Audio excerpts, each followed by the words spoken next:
Uma visão geral dos partidos políticos no Brasil.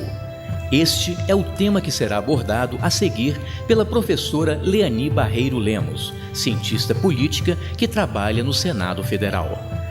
Ela vai falar da organização dos partidos e da importância do Estado brasileiro na origem e evolução das agremiações partidárias nacionais.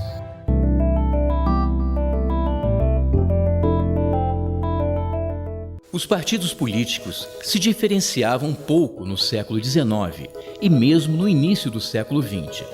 Na década de 1930, havia uma concentração em Minas Gerais e São Paulo. Se mantiveram organizados no período democrático, de 1946 a 1964. A organização dos partidos não surgiu de uma iniciativa autônoma da sociedade civil, mas sim da ação do Estado. Com contornos pouco definidos, foram se diferenciando e polarizando, uma prática que favoreceu o movimento que levou ao golpe militar de 64.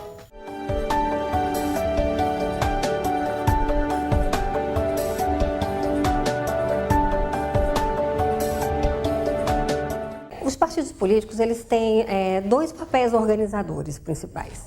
O primeiro é na arena eleitoral. Quer dizer, para que serve um partido? Ele serve para juntar gente, para juntar candidato, para tornar os candidatos conhecidos, para fazer uma plataforma política que os eleitores vão avaliar no processo eleitoral. Então, os partidos eles têm um papel anterior às eleições, que é um papel organizador do processo, o facilitador do processo eleitoral.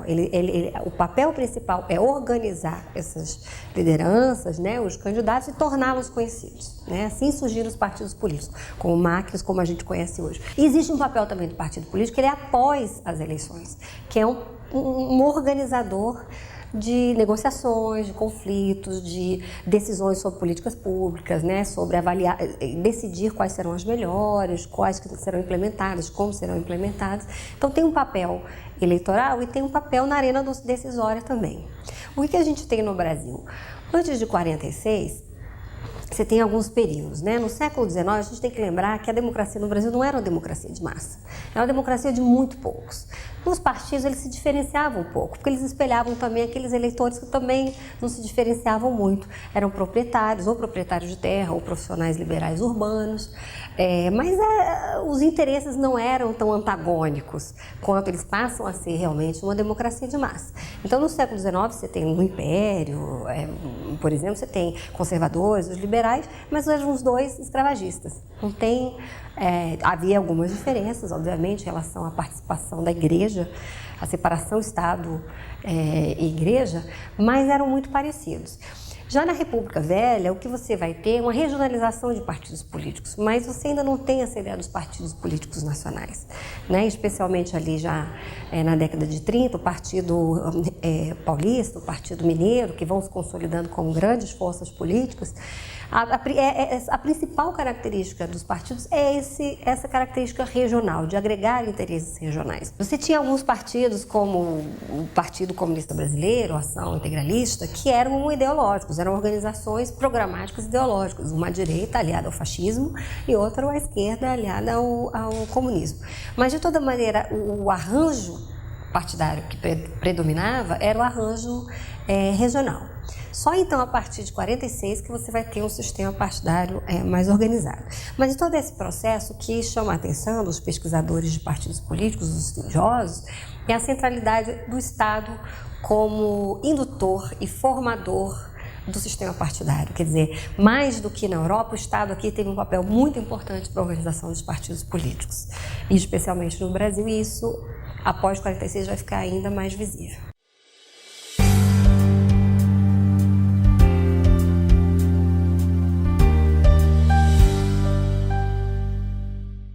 O Estado brasileiro passa a induzir, alguns chamam cooptar, setores organizados da burocracia, dos sindicatos, de associações, para formar esses partidos políticos, e isso é uma política getulista, né, e para que se promovesse a abertura, né, vamos dizer, a democratização, a redemocratização do Brasil em 46. Tem alguns estudiosos, né, o Scott Benmore, tem uma expressão que ele diz que o sistema é gelatinoso, o sistema partidário, porque ele nasce, mas ele não tem, ele é uma forma, lhe dão uma forma, né, ele não tem características próprias.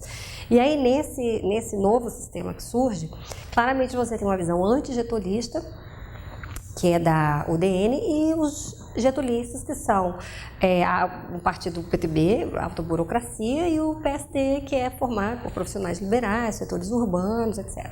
Então, a luta, sindicatos, a luta ela vai se dar em torno de uma agenda pró e anti vamos dizer, o status quo, né? Quem à época estava no poder, com a forte indução do Estado.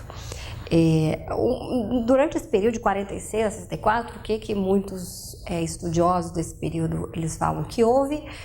Há um esvaziamento com a modernização e a urbanização do Brasil, que foi enorme na década de 50, há uma mudança do perfil do eleitor.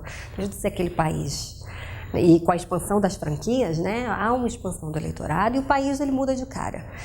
E aí há um declínio do voto da direita, de centro e de direita, e um avanço de forças progressistas. Então, o que acontece? Você tem um Congresso que é eleito por forças de direita, ainda muito clientelismo, voto de cabresto, toda, né, uma certa herança do período anterior, e de outro lado você tem forças mais progressistas no executivo, e por isso que há a tensão, o sistema vai se tensionando até a ruptura em 64. Que teria se dado graças a essa mudança no perfil do país e uma radicalização entre um Congresso mais conservador e um executivo mais progressista.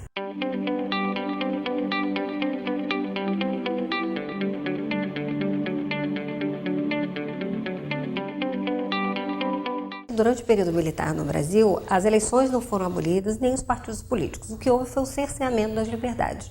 Então, quer dizer, o Congresso continuou funcionando, mas houve cassações, houve censura. Da mesma forma, os partidos continuaram funcionando mais dentro desse arranjo que era do bipartidarismo, quer dizer, uma oposição, mas uma oposição que era autorizada, vamos dizer assim, dentro de determinados limites.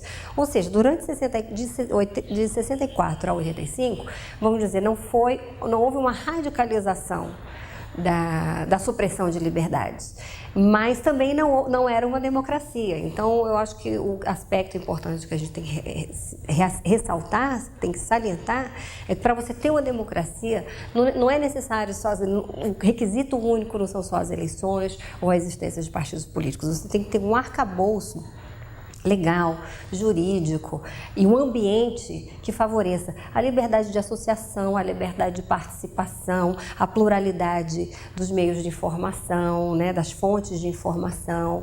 Ou seja, tem que ter todo um ambiente para o exercício da cidadania que não se restringe só a eleições e a partidos políticos. De 64 a 85, então você tem esse sistema que é o sistema partidário, em que há eleições, há partidos políticos, mas não é uma democracia, né? Existem muitas restrições à liberdade e à própria representação política. O Ato Institucional número 4, de 1965, criou o bipartidarismo no Brasil. A Aliança Renovadora Nacional, ARENA, alinhada com o governo, e o Movimento Democrático Brasileiro, MDB, como oposição consentida, mas que abrigava setores que permaneciam na clandestinidade, como o Partido Comunista Brasileiro. O regime militar cassou mandatos em todos os níveis e cerceou direitos de participação e de organização. Depois das eleições de 1974 e 1978, com a perda flagrante de espaço político para o MDB, os militares resolveram promover o multipartidarismo, a partir de 1980, como forma de diluir o poder crescente da oposição, bem como uma abertura lenta e gradual. Depois de 85, você tem um quadro que vai mudar, é introduzido o multipartidarismo, o PCB, que estava na ilegalidade desde 47, passa à legalidade, e aí há um boom de registro dos partidos políticos. E aí você tem, já em 88, o novo quadro constitucional, a nova ordem constitucional, que permite, então, esse ambiente pleno de liberdade de associação, liberdade de expressão, que garante, então, um ambiente mais pleno para que a democracia se estabeleça e se consolide.